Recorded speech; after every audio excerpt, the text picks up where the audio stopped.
That time Rimuru got a daughter. By Asora09. Rimuru's perspective. We had finally reached the exit of the cave. This time I was able to get out of the cave much earlier than before. That was why this time, I wouldn't be able to see Caval's party enter the cave in order to investigate Veldora's disappearance. In addition, that also meant it should still be some time before Ranga and his pack attacked the goblin village. As I was thinking that, I approached the door and opened it, allowing the sunlight to enter the cave. We crossed it, and Veldora, who had been making funny faces to entertain Riley, looked outside with a joyful expression. Riley as well, it was her first time seeing the outside world. She was looking around the vast forest that extended as far as the eye could see with sparkling eyes. I could see Seal smiling fondly at her reaction. I couldn't help but grin as well. Listen up, Riley. One day, all of this will be yours. Damn, I never thought that phrase could sound so cool when said by your own voice and directed to your own daughter. She turned to look at me in amazement. Yeah, I know, Papa is amazing, right? I was only trying to sound cool, but that doesn't make what I said less true. One day all this will actually be hers, considering all this forest will eventually become my domain as a demon lord. Kuahahaha, you are going to conquer all this forest just for my niece's sake. As expected of you, Rimuru. Veldora gave me the green light to go ahead and take control of the forest. It should be relieving, as this was supposed to be his territory in the first place, considering the monsters here worshipped him as a god, and that his existence alone stopped any intervention in it. Yet, I can't help but think Veldora shouldn't give control of the forest so easily. I am trustworthy, but we just met a few hours ago, in this timeline, so I am not so sure what he is doing. Also, it wasn't for Riley's sake that I was going to gain control over the Jura forest, but for the sake of its monsters and Tempest, although I would do it only for my daughter if she wanted me to. What? I am a doting father, after all. Master, your grin. Oops. It seems I had started to grin without thinking about it. Nothing bad would happen if anybody noticed my grin, but it was better to maintain my cover as a serious person. I can't afford to lose everyone's respect, after all. Master, I believe that you have never been referred to as a serious person. Damn, Seal, could you stop reading my mind for a second, please? You are making me look like a fool. Notice, nobody is making a fool out of Master other than Master himself. See, can we stop with this, Seal? Please. Understood. Then, we shall proceed with our journey. Oh yeah, that's right. But, what shall we do now that the goblin village is not going to be under attack until a while from now? Wait. If they hadn't begun the attacks, then doesn't that mean that Rigar's brother is still alive?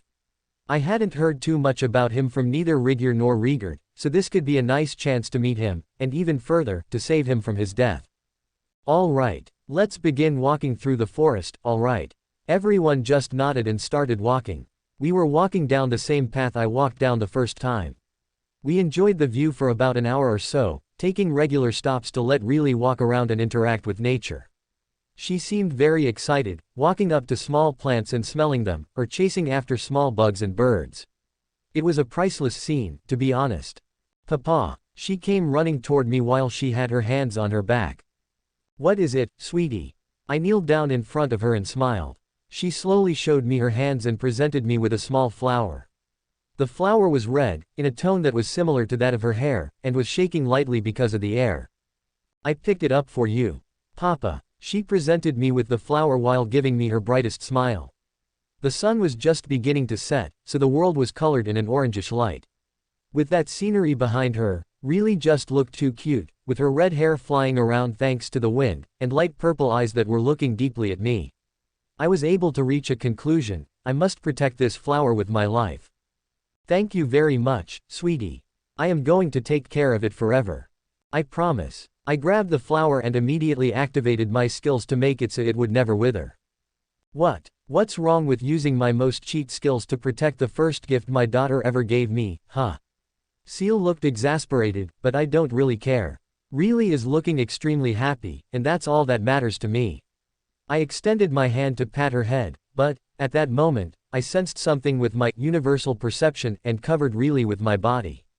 A mere second later, a spear was sent flying toward us. No, it was specifically aiming for Riley, from inside the forest. Seal should have also sensed the presence just as I did, so she didn't seem worried. Veldora, meanwhile, was sleeping against a tree. He got bored from the walk and decided to take a quick nap, it seems.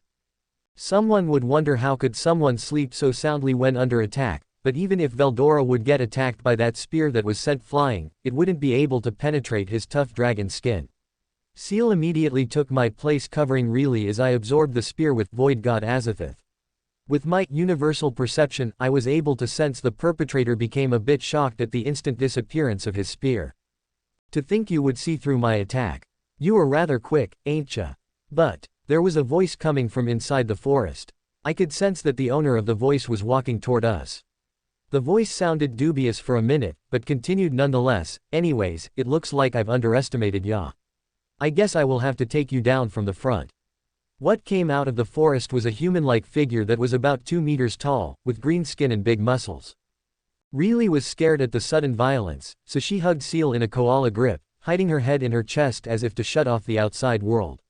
You bastard, what do you think you are doing, scaring my daughter, huh? I was about to say such a thing to the green figure, but he spoke before me. Ah, what are ya doing going into hiding now, huh? Ya are gonna let these humans fight for ya? You aren't very brave, are ya? Well, it doesn't matter, da result will be da same. Ho, this man said something very interesting. Yeah, you are right. The result will be the same. I'll be your opponent, because it seems you are quite eager to die. I said. Hey, a mere human, know ya place. The figure started running toward me with another spear that he had on his other hand. However, I didn't try to evade. The green figure looked quite confident in its speed, but not only it isn't a problem for me, but I actually doubt it would be a problem for a lot of people out there. It looked to be about C+ in rank. He grinned as he thought I had given up on evading, and increased his speed a bit more. He tried to stab me with his spear, but it broke. That spear didn't have any chance of penetrating my skin. Yeah, that's it. I didn't put up a barrier, I didn't increase my defense, I did nothing. Yet, I didn't even get a scratch. Following the years after the Great Tenma War, Seal had continued finding ways to make me even stronger, and by this point, the normal state of my body was strong enough to stop nearly every attack on its own. Pathetic. My voice was cold, but I wasn't mad. I was simply irritated. This guy had to seriously come up in the worst moment possible, and interrupt my father-daughter moment. Unacceptable. The only reason why he is still alive is because he didn't manage to inflict any damage upon Really and because the flower she had gifted me was alright. If any one of those things had happened, this guy would have ceased to exist a long time ago.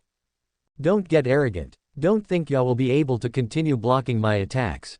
His face was now filled with despair, but he didn't seem to be willing to give up. For how much longer are you going to hold on to your delusion? I moved to right beside him and whispered in his ear. He desperately turned around and tried to punch me, but I was no longer there. Where? He looked around desperately, only to find me standing in the same spot as before. What are you so surprised about? I said coldly once again, obviously looking down on him. I thought for a moment that I heard a cute voice coming from behind me saying, "Woo. Papa is amazing," but I decided to focus on my goal, tormenting this guy. Impossible, a mere human. The green figure's face was growing paler every second. When did I even say I was a human, huh? I released a tiny bit of my aura forward, and cold sweat started running down his forehead. He started shaking as well, and after a few seconds, he fell down to his knees, unable to keep up with the pressure. His face was now filled with realization, and he was hurriedly trying to open his mouth to say something, but the pressure he was feeling didn't allow him to do so. Ho. I just release a tiny bit of my magicules and you immediately get on your knees. What happened to your confidence, buddy? Weren't you saying you would take us all out? I walked up to him and slowly whispered those words into his ear, clearly planting fear deep in his heart. He was shaking heavily, he was probably about to faint out of fear. Hey, don't look at me like that. It was him who decided to attack my daughter, okay? I am only making sure he gets what he deserves. I am not the evil guy here, I promise. Woo. Papa, so cool. Really seemed to be enjoying the show. She had sparkling eyes and an amazed smile on her face. You are free to praise your father even more, you know. Cough cough, now's not the time for that. So, what now? Do you want to continue? I was pretty sure I knew the answer, but this question was the one to completely break his heart and his fighting spirit. Hollow diamond, hollow diamond, hollow diamond. Author's perspective. During the following perspective, Rigar speaks in slang, or well, I tried to make it that way. I used an online translator from English to slang, so I am not sure if it ended up well, but I do want to show his perspective this time, so I can't erase this part. Use the following as a guideline if you don't understand what he is saying. Slang to English. Equals, a.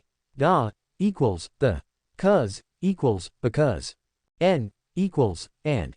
Main, equals, man. Woos, equals, was. Gud, equals, good. Na, equals, no. Has, equals, has. Cud, equals, could. Den, equals, then. After, equals, after.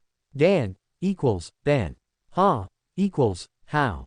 I apologize if I missed one. Anyway, enjoy. Hollow diamond, hollow diamond, hollow diamond. Rigar's perspective. I am Rigar, a goblin, and the strongest member of my village. I am special, unlike the rest of my village, cause I have a name. A name given to me by da great Gelmud-sama. He one day came to da village, said that I had potential, and that when da time came, he would come back to get me and allow me to serve him as his subordinate. I have trained very hard for that since that day. I have become stronger, unmatched in my village. But, that is not good enough. I need to continue training, so one day I can be useful to Gelmud-sama. That was why today I went out of da village, to patrol da forest and continue my training.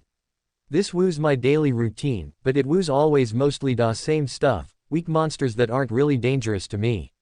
But, today was different. As I walked through da forest, I sensed a strong presence. It was undoubtedly a strong opponent. I got excited and immediately decided to approach it. As I came near, I was able to see 4 people. 2 beautiful women with bluish silver hair, a little girl with red hair, and a muscular man with blonde hair that was sleeping against a tree. I sensed a strong aura, but all of them are simple humans, they don't appear to be strong. Nah, that little girl there, she has a strong aura. Da little girl was distracted giving something to one of da beauties with bluish silver hair. I was planning to fight hand to hand with da owner of da aura I felt, but, her aura is too big.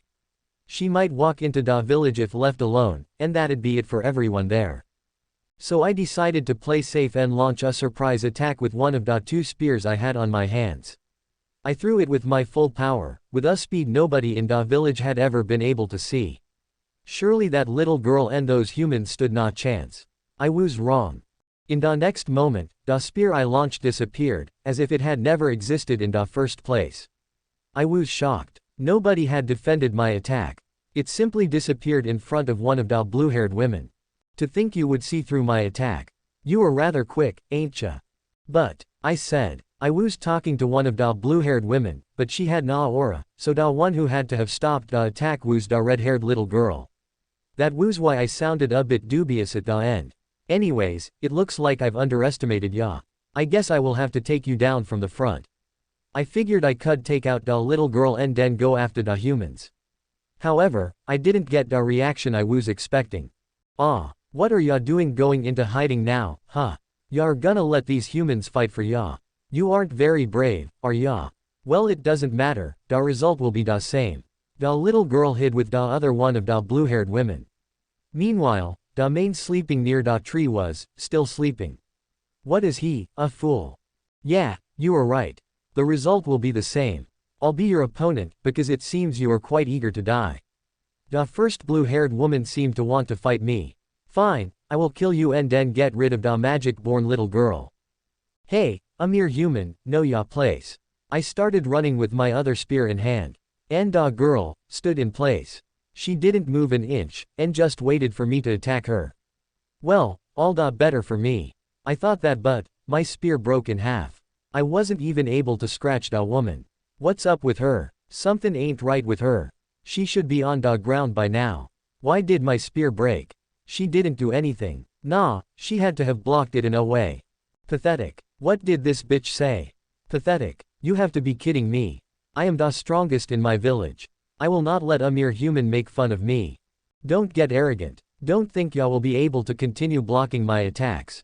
For how much longer are you going to hold on to your delusion? I felt a whisper in my ear. I immediately turned around and swung my punch, but there was nobody there. Where? I looked around desperately, but the woman I was fighting was in front of me, just as before. What are you so surprised about? She asked in a cold voice. Cold sweat started running down my back. Impossible, a mere human. I muttered. When did I even say I was a human, huh? Huh, she ain't human. But her aura, she has no aura.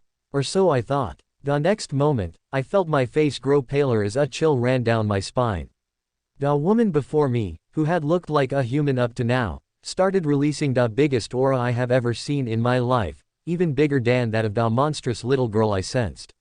I started shaking just from feeling it, and in the next moment, my knees gave up and I fell down. I understand now, that little girl was not the real problem, this damn monster is the real strong one. I never should have picked up a fight with her. I need to apologize. I really thought so, but the words were stuck in my throat. The pressure emitted by this aura was too strong for me to handle. Any of the other goblins back in the village would surely be dead by now. Ho, I just release a tiny bit of my magicules and you immediately get on your knees. What happened to your confidence, buddy? Weren't you saying you would take us all out? The woman whispered something in my ear. That was terrifying enough, but what the bitch said was even scarier. Quadruple ATT tiny bit. Nah way, is this not her full aura? Such a monster, if she wanted she could conquer this entire forest by herself. Woo, Papa, so cool. HHUH. PPP Papa. That monstrous little girl called this terrifying woman, Papa. Wait, does that mean, this is not a woman? Shit, then that means the first thing I did was attack his daughter. I have stirred the hornet's nest, haven't I? So, what now? Do you want to continue? Hollow diamond, hollow diamond, hollow diamond. Veldora's perspective. Z.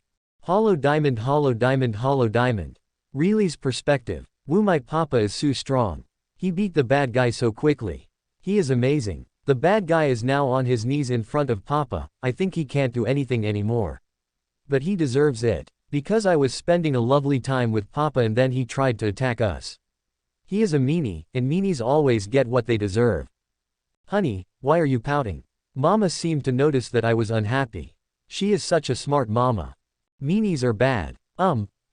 Yes. Why is Mama confused? Mama should understand that meanies are bad. She scared Uncle Valora not too long ago because he was being a meanie, so she should understand.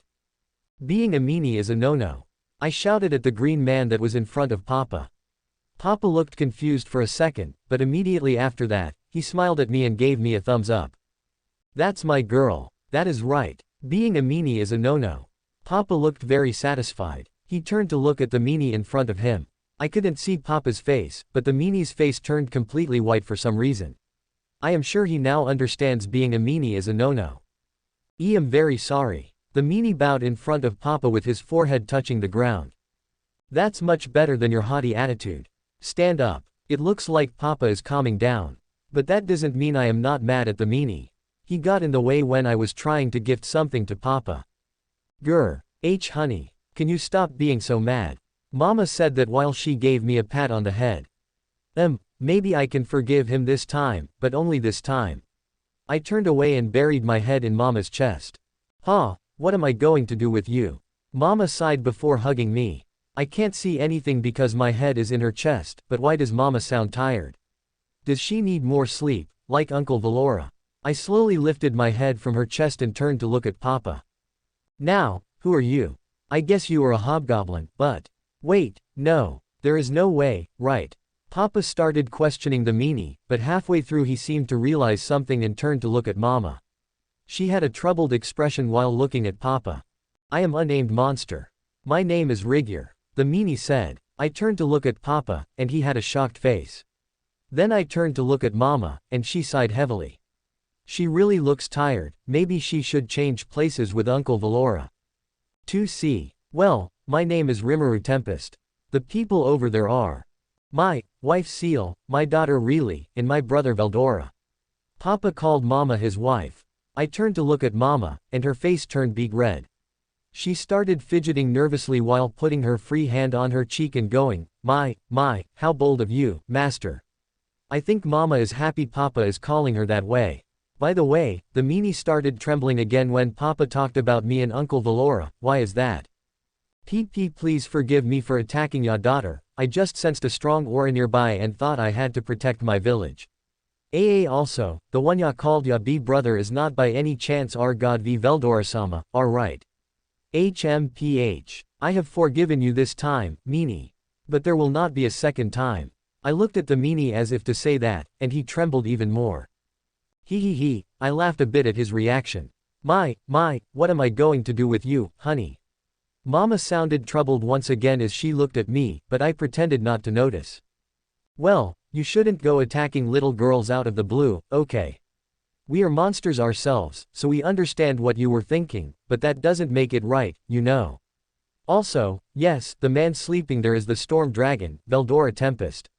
Papa is so cool, so calm, he is amazing. Ah, the meanie fainted. Did I say something bad enough to make him faint? Papa tilted his head in confusion as he asked Mama.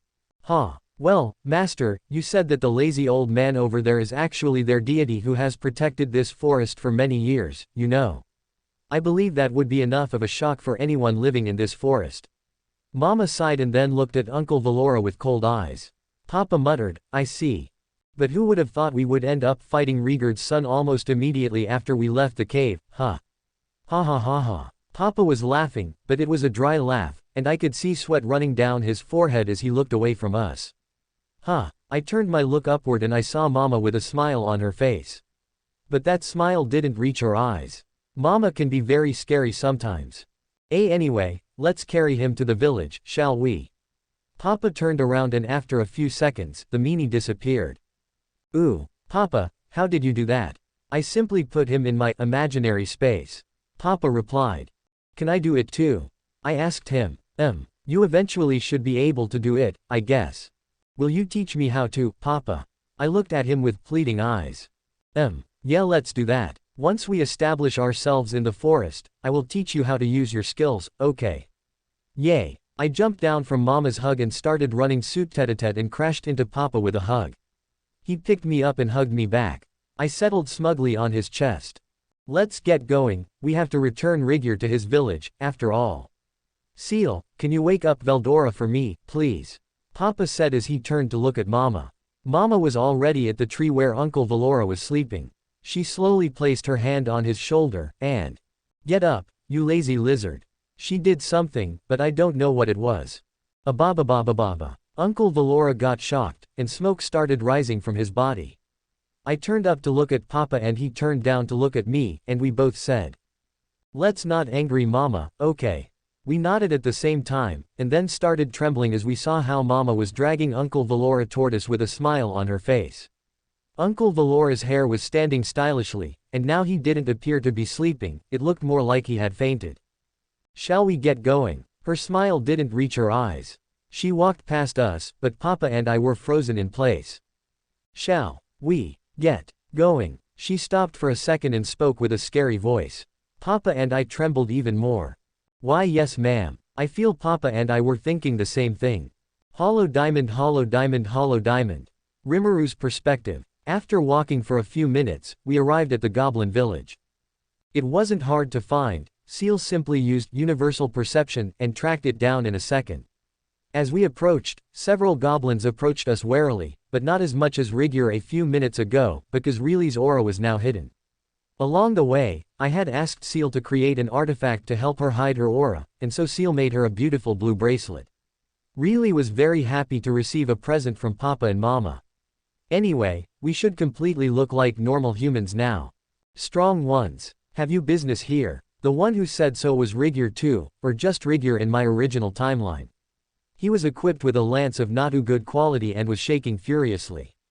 Behind him were other goblins with lances, and behind them I could see a group of goblins that were muttering to each other. Among them, I could see the figure of old, fragile Rigar. That is kind of nostalgic, to be honest. But, what did he mean by strong ones? We are completely hiding our magicules, so there should be no reason for them to think we are strong in any way. Or so I thought, but in the corner of my eye, I could see Seal releasing a bit of her aura, which technically is my aura as well. Seal, what are you doing? I spoke to her through thought communication. I am releasing a bit of Master's aura so that the goblins can sense Master's power. Yeah, but why? So that the goblins will ask Master for help, which in the end will result in their vow to be loyal to you, Master. Oh, I see. Yeah, that's true. There is no reason why they would ask a bunch of weaklings for help, after all. Nice job, Seal, I hadn't thought about it. Cough cough greetings, goblins, I began to address the crowd in front of me. We are not here to bring any harm, we simply wanted to return to you this goblin that tried to attack us a few minutes ago. I released Rigar from my imaginary space. He had woken up a few moments ago, and now was on the ground, bewildered. The crowd of goblins was shaken, they seemed as if they wanted to approach Rigar to confirm his condition, but at the same time they were scared of us. Of course, I noticed this and stepped back, allowing them to approach Rigar. They kneeled beside him as they searched his body for wounds. Rigar came back to his senses after seeing this, and, almost immediately, he took a step forward and kneeled in front of me. I know how shameless this is, considering that I have attacked your daughter Enya, but please, help our village. Now that our god's aura is not being felt in Da Forest, I am sure some of Da's stronger monsters out there will try to make a move to take our village. I will not be enough to stop them, so please, give us your protection. He prostrated himself with his forehead touching the ground. The goblins in the crowd were shocked. I had already thought Rigar was a character with a haughty attitude, and by how everyone is shocked at how he prostrated himself before me, I guess I was right. I was going to accept, but before I could. Okay, I forgive you for being a meanie. I am sure Papa will protect this village. My Papa is strong, so I know he can. Really smiled as she said those things to the goblins. I looked at her with a smile on my face, and Seal was looking at her fondly as well. Kuahahaha. That's right. Rimuru is very street. Veldora, who had been silent up until now, who had been faint until now, raised his voice of agreement to what really said. However, Seal turned to him and said, "You noisy lizard, how dare you interrupt my daughter's shining moment, you want to die, huh?" And electrified him once again. He kind of is the storm dragon, shouldn't he be resistant to electricity? Anyway, Veldora went, ababababa, and fainted once again. Really, and I looked at him with pity as he fell to the ground. Well, you heard her. If my daughter says so, then there is no way I will not accept. Still, what would I gain from this? I really expected nothing in exchange for my help. Just as I said, my daughter asked for it, so I don't need any other reason, but I was hoping they would pledge their loyalty to me like on the original timeline. Other than myself, WWE will all pledge our loyalty to you. Rigar said so, and everyone behind him immediately kneeled in front of me, it seems they agreed. Wait, other than myself. Other than yourself, I asked Rigar. I wasn't particularly mad, I simply wanted to know his reasoning behind that. Yes, I am sorry to say I have already sworn loyalty to Gelmud-sama, so I can't swear my loyalty to ya too. However, I will follow ya orders as long as ya continue to protect this village, and Gelmud-sama does not tell me to do the opposite. He was shaking, he seemed to be scared of me. Still, I really don't care, and Gelmud should die a few weeks from now anyway, so I assume there is no real problem with that. Let me guess, this Gelmud was the one who named you, right? Rigar nodded. Well, that's fine with me. I will always be available in case you want to become my subordinate, though, okay. He nodded briefly. This Rigar could be a very good person to have serving me. I mean, he has a very problematic personality, but he seems to be a good leader. He didn't doubt prostrating himself before me if that meant that his village could gain protection. He kind of reminds me of Gabble, to be honest. Great, then it's settled. From now on, this village is under my protection. My name is Rimuru Tempest, and the people beside me are my wife Seal and my daughter Reely, and the guy who is faint on the ground is my brother Veldora. We will be in your care. I gave our short introductions, and just with that, several goblins fainted. The rest of them were all shaking and breaking into cold sweat while saying, "No way. That is Veldora-sama. No, it's impossible," and so on. The only one who was more calm was Rigar, who had a face that said, "I understand how y'all feel." All the goblins instantly kneeled even more on the ground, although the figure they were kneeling to was now faint with his hair standing stylishly. A few minutes had to pass before everyone calmed down and we managed to actually enter the village. Hollow diamond, hollow diamond, hollow diamond. Rimuru's perspective. Night had fallen. I was sitting in the center of the village, where a huge fireplace was burning. There was nothing around me. This village had several tents before, but I had ordered them to dismantle them, and with the materials, we built a fence around the village.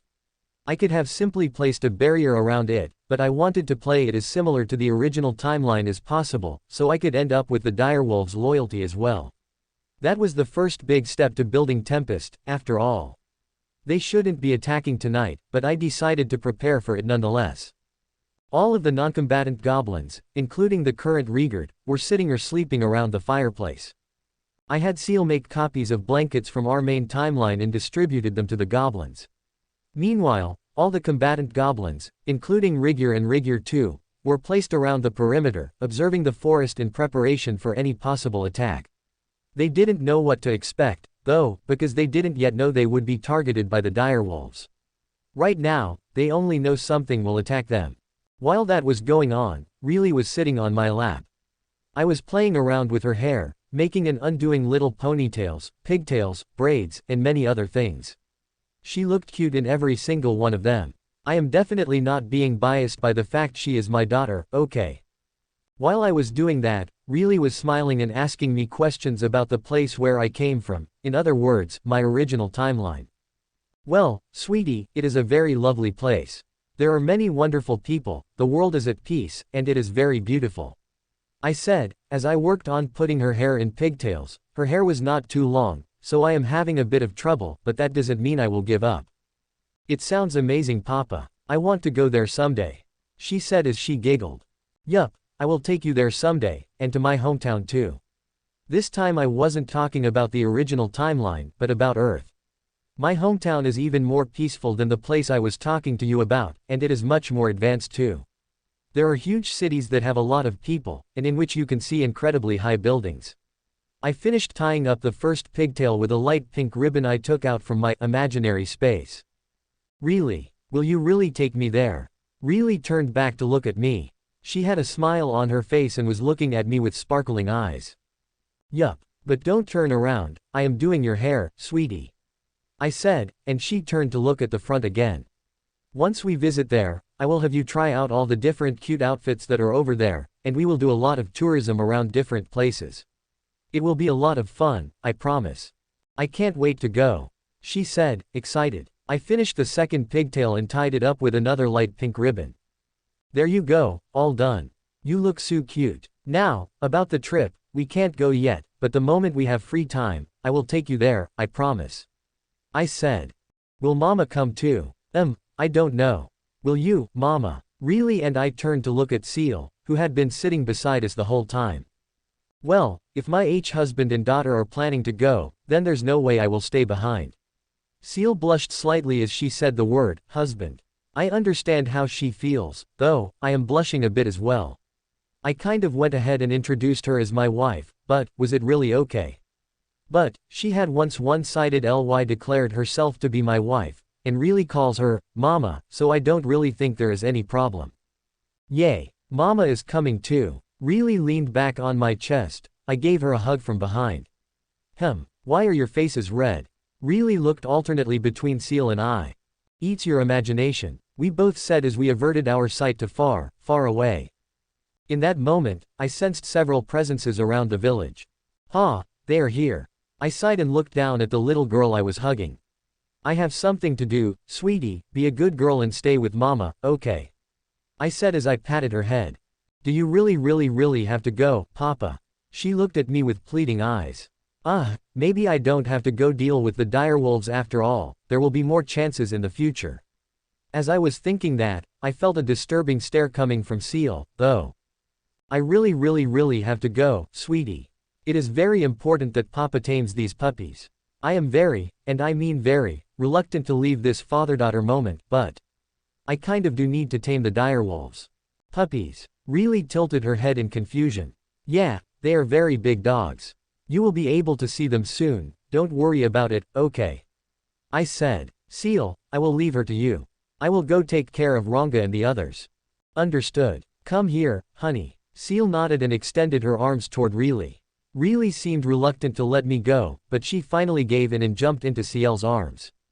Okay, let's get this over with so I can return to my Riley. I will be done with this in a minute, no, in 30 seconds. Then I will be back here and we will be able to continue. Yeah, That's a good plan. I muttered to myself. For a moment I thought I felt an exasperated stare coming from the side, but it's surely just my imagination. Mama, I want to see the puppies. Really told Seal just as I was about to leave. It is dangerous, sweetie, but if Papa allows you to, then I have no problem taking you. I thought she would instantly reject her. It seems I underestimated how doting a mother seal could be. Well, I see no problem with that. But you will need to be with Mama the entire time, okay? I said. Okay. She smiled happily. It might be irresponsible as her father, but the truth is there is no place safer than beside Seal or myself. While she is beside any one of us, there is no way nothing will ever happen to her. And she wants to see puppies. That's so cute. There is no way I would ever reject that idea. Great. Then let's go. We started walking toward the village's entrance, which was the only place where there was an opening in the fence. On the way there, I informed the goblins gathered in the center and in the fence that the enemy was here, and that I would go take care of them. After walking a couple seconds, I arrived at the entrance along with Seal and Reilly, who was in her arms. I looked outside of the village, and there I could see several figures. Of course, they were the direwolves. I couldn't count them because of the vague light coming from the moon, but I could at least figure out the silhouettes of the Alpha, Ranga, and several other dozens of wolves. Author's note: I don't remember how many direwolves there were supposed to be, and I am too lazy to research too, I am sorry. Just assume there are the same number of direwolves and goblins, and that there were more goblins than in the original light novel because this time Rimuru reached the village earlier. Cough cough. Alright, you direwolves, choose. Either submit to me, or die. I cleared my throat before addressing the direwolves. Grr, a mere human, who do you think you are talking to? A vein seemed to throb on he Alpha's, Ranga's father, forehead. He must be thinking he is being mocked by a weakling. I mean, I don't really care what he thinks about me, because he will need to be killed in order for the rest of the pack to submit to me, but still. Ooh, Papa, are those the puppies? I felt a very lovely voice coming from behind me. I heard the Alpha mutter, puppies. But I decided to ignore him as I turned around to my pigtailed little girl. Yup, those are the puppies I talked about. Aren't they pretty cute? I said as I smiled at her. Who are you calling a puppy? You lowly humans. Ooh. That puppy is very cute. Reilly said as her eyes started sparkling. Damn, I might get a cuteness overload at this rate. I am not a puppy. The Alpha shouted with all his might. It seems he really doesn't want to be treated as a puppy. Papa, are you going to hurt the puppy? Reilly didn't seem to care at all about the puppy's mumblings and simply spoke to me worryingly. Maybe she is remembering how I fought Rigar earlier. Well, that's. She looked at me with pleading eyes, which caused me to stumble over my words. I had been planning to kill the Alpha to scare the rest into submission, but I can't betray her expectations. I gave Reilly a reassuring thumbs up before turning to face the direwolves once again. Listen, you you direwolves. I don't want to kill any of you, so just submit peacefully. I promise you we will all treat you very well. You won't regret it, I swear. I turned back to look at Reilly as if to say, is that good enough? She gave me a thumbs up and a smile. I returned to face the front, and first you mock us as puppies, and now you want us to willfully surrender. Nonsense. We will never submit to a weak human. That didn't go as I expected. I have no option, then. I turned to look at Seal, and she instantly understood what I wanted. She nodded, and a moment later, she placed a barrier around the whole village, including herself and Reilly. Only me and the puppies were left outside. That was a special barrier that nullified everything. Like, literally everything. Once inside, you couldn't see, hear, or even sense anything from the outside. It was so effective that even if a true dragon released its full aura right beside it, not even a single magicule would leak inside. In fact, it would be a pretty dangerous barrier to use if not for the fact that it could artificially produce magicules and oxygen inside it. If not, the people inside would die, monsters and humans alike. Well, don't say I didn't warn you. Now that everyone was inside the barrier, I released a part of my aura. It was more than what I showed to Rigar earlier, but it still was only a small part of it. Sensing this suddenly powerful aura, the puppies all fell down powerlessly. I adjusted it specifically to ensure nobody died, but some of the weaker puppies fainted on the spot. Impossible, this aura. It looks like the puppy leader is now panicking. He wasn't able to move a muscle under this almost tyrannical pressure. Good, it seems you understand. Now, will you willingly become my puppies? My daughter asked me to not kill any of you, so I don't think there is any more reason to continue fighting. I approached the alpha and kneeled down beside him. Don't underestimate him. The puppy leader tried to say something, but I interrupted him. Now, I would prefer to not kill anyone because of that, but if you don't want to swear loyalty to me, then I could also just kill you and say that you puppies ran away. Nobody would doubt me, you know. The puppy leader gulped nervously. My voice was cold and lacked all emotion, giving the feeling that I really would do it. I was bluffing, of course. I didn't want to kill Ranga, and more than that, these puppies are a very important part of Tempest, especially in the early stages. So then, what will it be? Will you submit and live to see another day? Or will you die a fool's death? I released a bit more of my aura to be more convincing, or should I say, threatening. The puppy leader seemed to think about it for a second, but he finally gave in. To understand, we will be loyal to you, please take us under your wing. That's it, good puppy. I went back to hiding my aura and patted the puppy leader. I dispelled the barrier, and I could see really running toward me. Here comes my daughter, behave well, okay? I said to the puppy leader as I continued to pat his head. Why yes my lord. He still seemed a bit tense, but he will get over it eventually. Papa. She jumped into my chest with a smile. I smiled and hugged her. Hey, do you want to pet the puppy? I said. Her eyes immediately sparkled and her mouth formed a grin, but she still seemed dubious. Mr. Puppy, can I pet you? Oh God, she is such a good girl, asking for the puppy's permission before starting the petting. Why yes, my lady, please go ahead. The puppy leader gave the green light, and Riley's smile intensified as she extended her right hand toward the puppy's head. Woo, Papa, it's so fluffy. She looked up at me, her eyes sparkling. Oh God, this is bad. Too much cuteness. My mind went blank and I lost force in my legs. I started falling backwards. I could sense Seal running toward me while shouting, Mastier. And the alpha yelling, my lord DD.